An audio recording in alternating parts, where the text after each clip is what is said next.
Hello friends, welcome to our channel. Today we're going to take a look at another horrible case with you.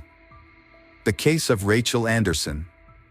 Rachel Anderson is a 24-year-old female born on January 28, 1994, in Warren, Ohio, to William Bill Anderson and Patricia Trish Anderson. She has a younger brother named John, who was favored by the family. Rachel graduated from Warren Harding High School in 2012, where she was a member of the National Honor Society and played on the soccer and volleyball teams. From a young age, Rachel aspired to become a funeral director, a unique career choice. She moved on to Youngstown State University, focusing on the study of deceased individuals. Her dedication to her studies earned her recognition as one of the top students, along with a scholarship. Following this, she attended the Cincinnati College of Mortuary Science, graduating in 2016 with a Bachelor of Science degree in Mortuary Science.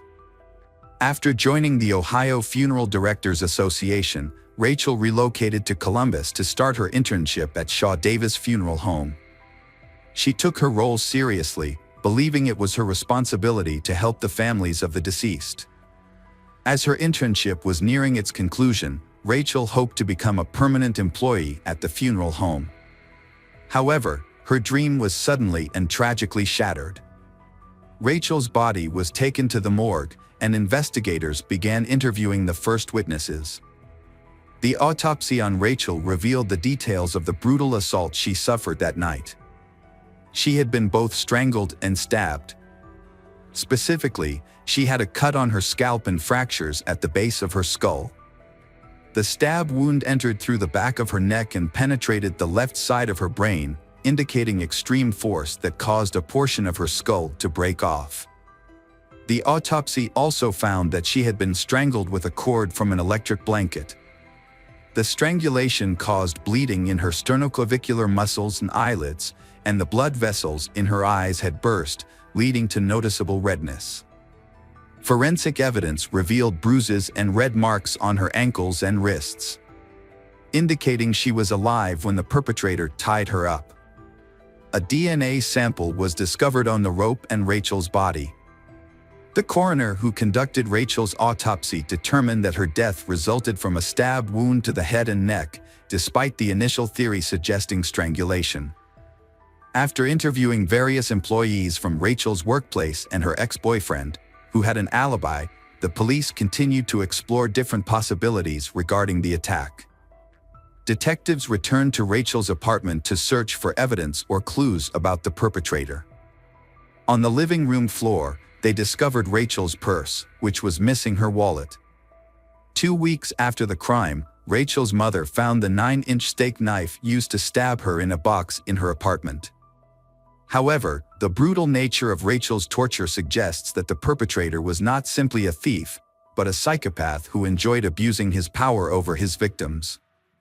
Investigators explored various motives, but initially had no suspects. The details of Rachel's death were kept confidential to protect the investigation. Eventually, DNA samples were collected from different parts of Rachel's body and the crime scene. Unfortunately, these samples did not match any samples in the Special Services database. The video footage from street surveillance cameras captured 2 individuals using Rachel's car to drive around the city after her death. During this period, cash was withdrawn from her debit and credit cards. Location data identified a phone number that was in Rachel's apartment between 7:59 p.m. and 9:25 p.m. on January 28, 2018. Analyzing the evidence revealed the caller's whereabouts at various times. Once the account associated with the phone number was identified, investigators found the suspect, 54-year-old Anthony Pardon. He had a criminal history that included multiple rapes, robbery, kidnapping, and attempted murder. Overall, he served 33 years in prison for his crimes. Anthony had a difficult upbringing. He was initially raised by his grandparents and later moved in with his mother. As a child, he was diagnosed with conduct disorder and antisocial personality disorder. In March 1979, at the age of 14, Anthony was briefly committed to the Ohio Youth Commission. By July of the same year, he was placed under court custody and transferred to Franklin County Children's Services.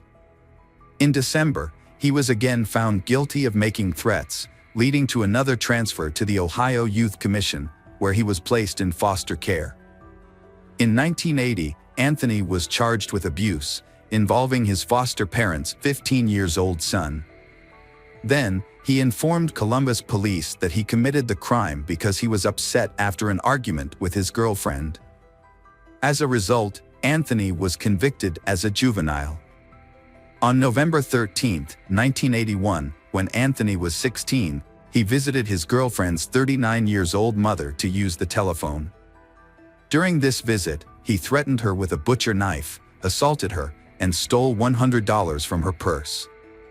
He tied her hands and feet, gagged her, and placed her in the trunk of his car. He drove to Valleydale, where he untied her feet and threw her into the river behind the Valleydale Ballroom.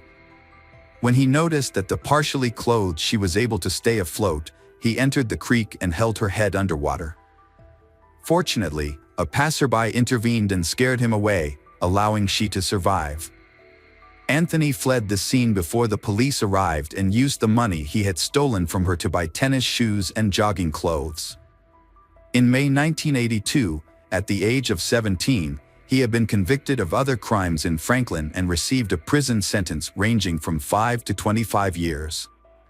While incarcerated, he committed several rule violations, such as possessing a weapon, setting a mattress on fire, and engaging in fights.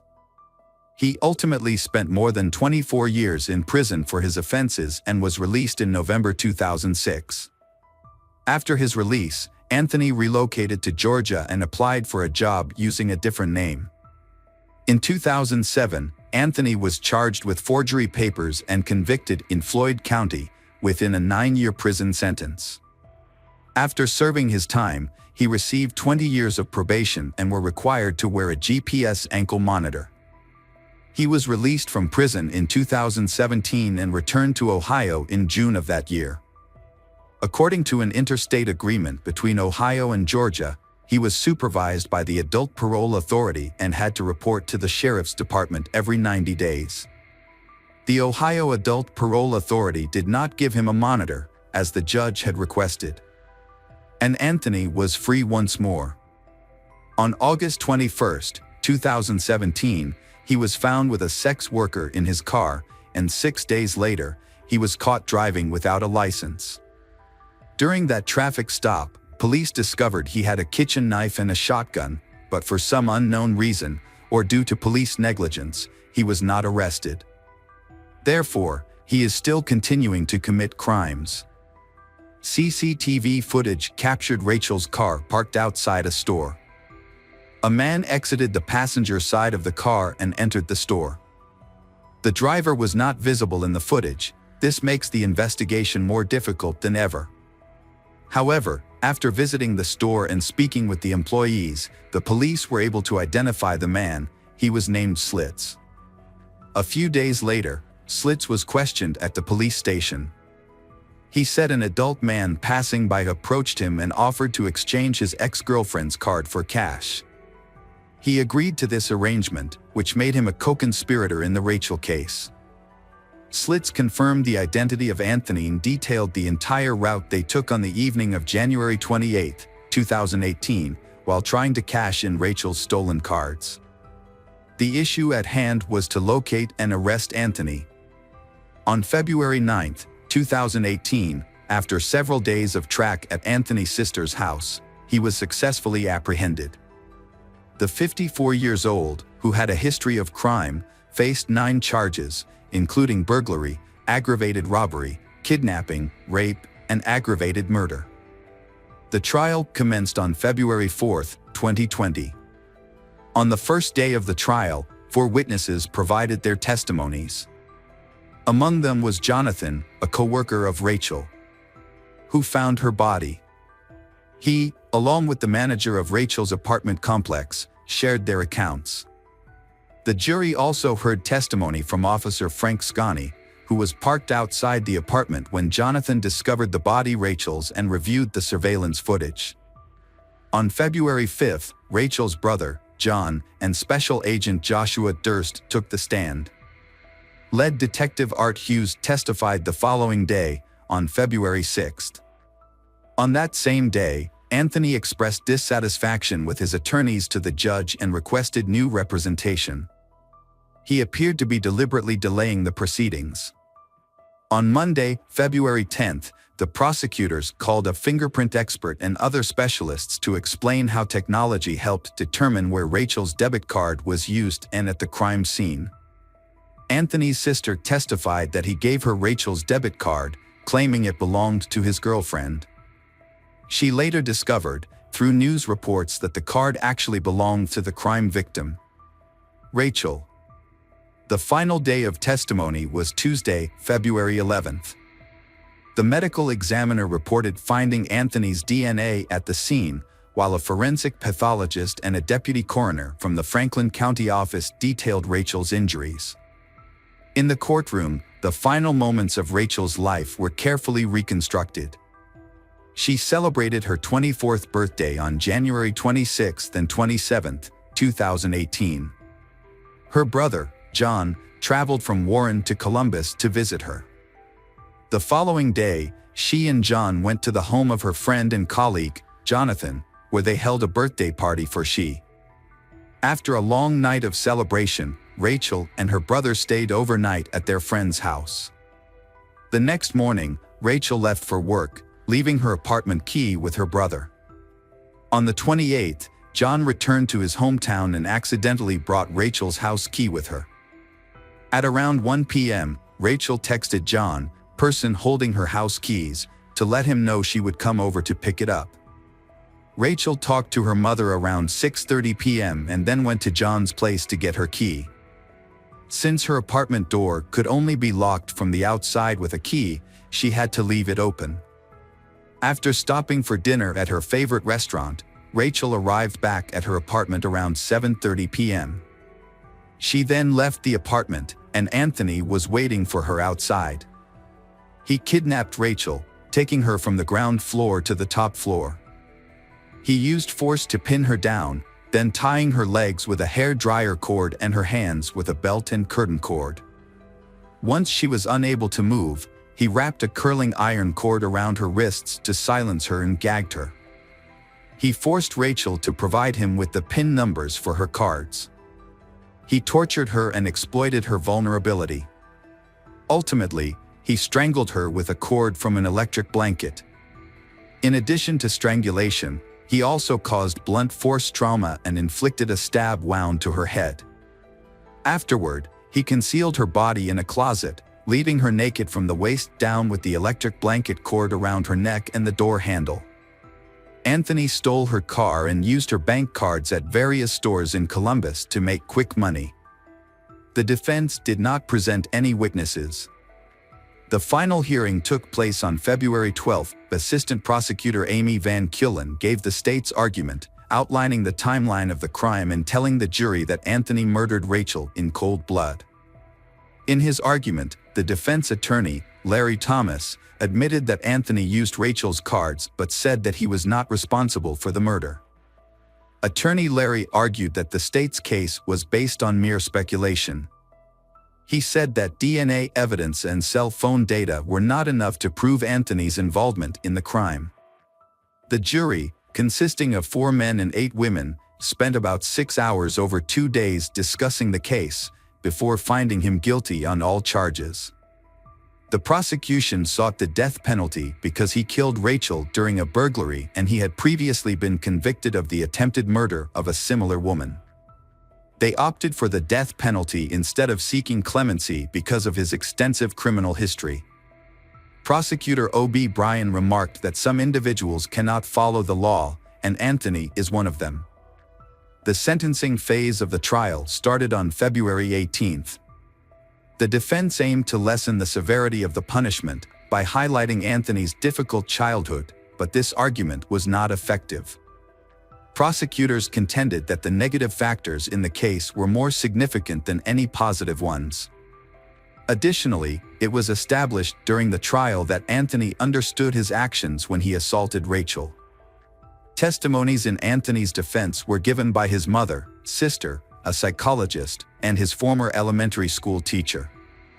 On February 19, Anthony gave a 13-minute speech before the jury, sharing details about his abusive childhood. He shared the struggles he encountered after his release from prison, expressing feelings of hardship and despair. He claimed that the law system let him down and that he received no support. And he attributed his current situation to the failures of the justice system. However, he neither addressed the crime he committed nor offered any apology in his remarks. On February 20th, after 3.5 hours of deliberation, the jury was unable to reach a consensus on whether to recommend the death penalty. Instead, they decided to recommend life in prison without the possibility of parole. The sentencing occurred on March 16, 2020. Rachel's mother cried in court when the verdict was announced. Her father issued a sharing his thoughts on the investigation he had witnessed over the past few years. He was shocked to look a dangerous repeat offender making outrageous demands and acting as if he was entitled to something. He also was astonished to see an adult complaining about the system's shortcomings while trying to evade responsibility. Judge McIntosh sentenced Anthony Pardon to 2 life sentences without the possibility of parole, one for aggravated murder and another for violence. Furthermore, he received an additional 63 years for aggravated burglary, kidnapping, aggravated robbery, and several violent offenses. These sentences are to be served one after the other. Rachel's 24th birthday turned into a tragic day. A young woman with a bright future ahead of her had her life unexpectedly cut short. She was finishing up her internship and was on the verge of receiving a promising job offer. Rachel was laid to rest at Pine View Memorial Park, leaving her family and friends struggling to cope with the sudden loss. Every year on January 28, Rachel's family and friends light a candle at home to remember her. Rachel was a lively person with a beautiful smile and a loving heart. She was kind and always willing to help her friends. Throughout her life, she had many interests, but her main focus was her career. Rachel was naturally compassionate, loved dancing, and cherished time spent with family and friends.